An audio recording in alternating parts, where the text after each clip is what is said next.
Саламатсыздарбы, урматтуу төраға, урматтуу кесиптештер.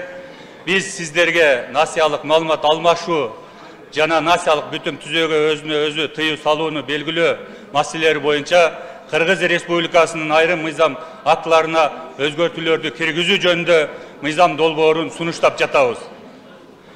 Бүгүнкү күндө жарандардын каржылык коопсуздугу бул жөн гана банктык маселе эмес, бул коомдук коопсуздуктун жана жарандык укуктардын негизи болуп калды.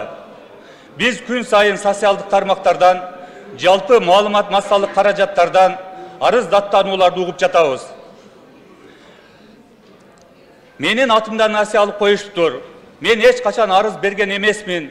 Кантип эле менин биометрикалык маалыматтарым колдонулуп калды деген кейиштүү окуялар тилекке каршы реалдуу көрүнүшкө айланды.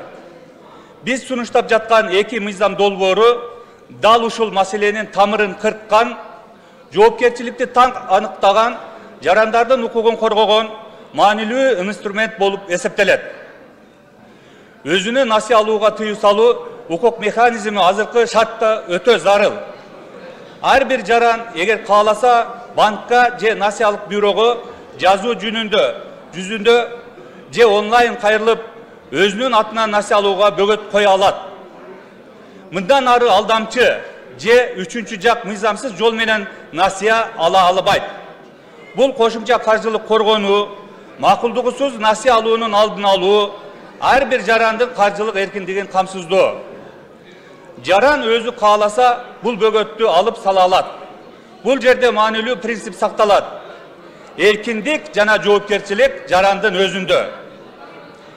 Экинчи мыйзам долбоору жарандардын өзүнүн насия тарыхына ээлик кылуусун камсыз кылат. Тагыраак айтканда, жаран кайсы бюрого анын маалыматтары берилгенин так биле алат. Өзүнүн насиялык маалыматын берүүгө, чектөөгө же толук бөгөт коюуга укуктуу болот. Ар кандай отчеттор же маалымат алмашуу жарандын макулдуксуз жүрбөшү керек.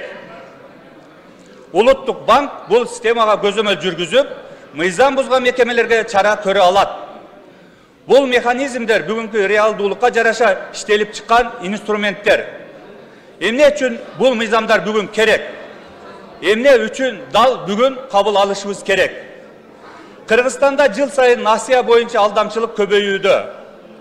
Ички иштер министрлигинин маалыматына ылайык, 2024 жылдын ичинде 10 миңден ашык кылмыш иши козголуп, 36% алдамчылык фактыларына байланыштуу болгон.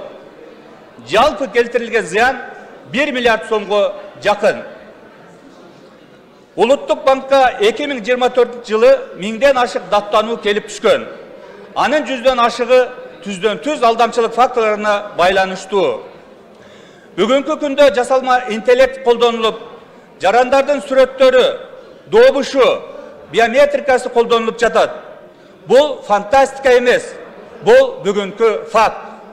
Мисалы, 2024 жылы Бишкектеги М. Ташыбекова аттуу жаран телефон аркылуу өзүн банк кызматкери катары тааныштырган адамдарга ишенип, 6 күндүн ичинде 800 миң сомдук насия алып, кийин гана алдамчылык болгонун түшүнгөн. Анын насиялык тарыхы бузулду. Банк төлөөнү талап кылып, сотко берди. Бул жалгыз окуя эмес. Сиздердин да шайлоочуларыңыздарда ушундай кайрылуулар бар чыгар. Жыйынтыгында аталган мыйзамдарга өзгөрүүлөр эмнеге алып келет? Биринчи, жаран өзүнө насия берүүгө мыйзамдуу тыюу сала алат. Экинчи, алдамчылыкка бөгөт коюлат. Үчүнчү, насиялык бюролор жарандарга жооптуу болот. Төртүнчү, улуттук банк көзөмөл жана санкция колдонуу мүмкүнчүлүгүнө ээ болот. Бешинчи, финансылык тармактагы ишеним, ачык айкындык жана коопсуздук жогорулайт. Аталган мыйзамдарга кошумча каржылык чыгымдарды талап кылбайт. Алар эл аралык практикада колдонулуп жаткан моделдерге сайкеш иштелип чыккан. Урматтуу кесиптештер, бул мыйзам долбоорлору жаранды коргоонун, каржылык эркиндиктин камсыздоонун жана банк секторундагы туруктуулукту орнотуунун негизги кадамы болуп саналат. Сиздерди бул мыйзамды толук колдоого чакырам. Көңіл бұрғаныңыздарға рахмат, сұрауларыңыздар болса, жооп берүүгө даярбыз.